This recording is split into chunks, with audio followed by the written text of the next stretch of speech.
So every election and the results have some very clear and direct messages. What are the top messages of the election results of 2022? Politics in the country, friends, already has undergone a huge tectonic shift. देश की राजनीति इस समय पूरी तरह से बदल गई है. The first and the biggest message, Prime Minister Modi is invincible. ऐसा लग रहा है कि प्रधानमंत्री मोदी और भाजपा को कोई नहीं हरा सकता. एक तरफ कांग्रेस पार्टी है जो लगातार कमजोर हो रही है. ऑपोजिशन इस समय बटा हुआ है and brand Modi continues to consolidate itself. In fact, in a lot of states, Prime Minister Modi and the trust that people put in him is the only reason why people continue to vote for the BJP. The second big message, the Congress is down and out. Congress ना अपना कोई state बचा पा रही है, ना उसमें ये फाइट है कि वो नया स्टेट कोई जीत सके.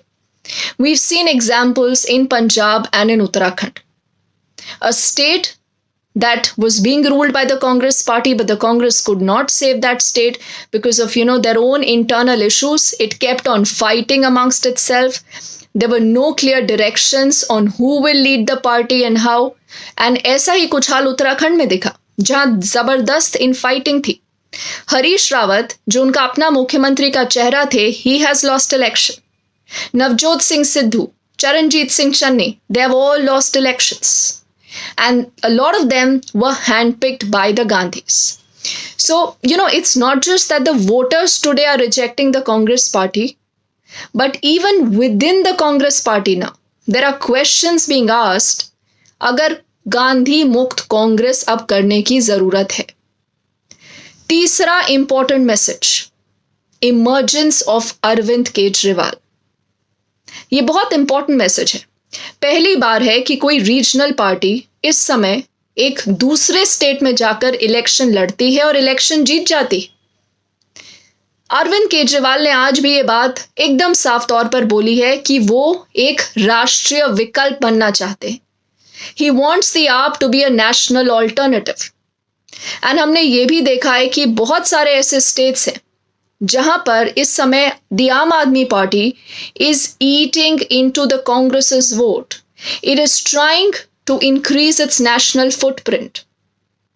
तो अब जब Arvind Kejriwal and the AAP has emerged victorious in the state of Punjab, what really does that mean? Is he that national alternative? Can he be that national face, that national challenger? The other big message, देश में अब traditional politics, जो caste based politics था, अब नहीं चलेगा. हमने बहुत लंबे समय से ये देखा है कि कई ऐसे राजनीतिक दल हैं जिनको ये लगता है कि जातियों के हिसाब से वोटर्स को बांट दिया जाए और जातियों के हिसाब से ही वो फिर उसको एक वोट बैंक बनाकर उनको लगता है कि वो एक जीत की सीढ़ी है. But these results have again told us that voters today no longer want caste-based politics. They want to look for issues. They want to look for deliverables. और ऐसे में जो मंडल पॉलिटिक्स होता था, is this an end to mandal politics? What about the mandal parties then? Is this a message also to an RJD in Bihar?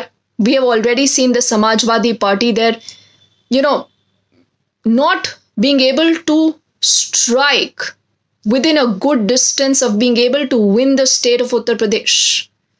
क्योंकि कहीं ना कहीं अखिलेश का जोर सिर्फ जातीय समीकरणों पर था और वोटर्स इस समय जातीय समीकरण के ऊपर उठ चुके हैं. They have rejected caste based politics.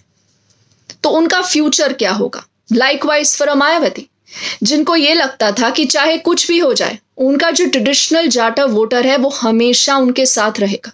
She took them for granted.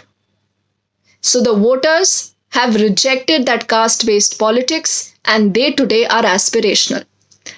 The next important message, is this the beginning of transactional politics? कि लाभ दो लाभ लो. अब लाभार्थी एक ऐसा शब्द है जो हमने बहुत सुना है इस पूरे इलेक्शन में. फ्री वाटर की बात हो, चीप इलेक्ट्रिसिटी की बात हो, राशन की बात हो, वोटर्स चाहते हैं कि आप उनको इंसेंटिव्स दो। आप यानी पॉलिटिकल पार्टीज अगर उन्हें इंसेंटिव्स देने को तैयार हैं, they are ready to vote for you. So is this a new transactional politics that we will see? और क्या इसका यह भी मतलब है that the voter today is realising कि कौन सी पार्टी डिलीवर कर सकती है और उसको वो वोट देने को तैयार है, और तब ना वो अपनी जाति के बारे में सोचते हैं, ना ही धर्म के बारे में सोचते हैं। द अदर बिग मैसेज जो इसी से निकल के आता है is about the new vote bank.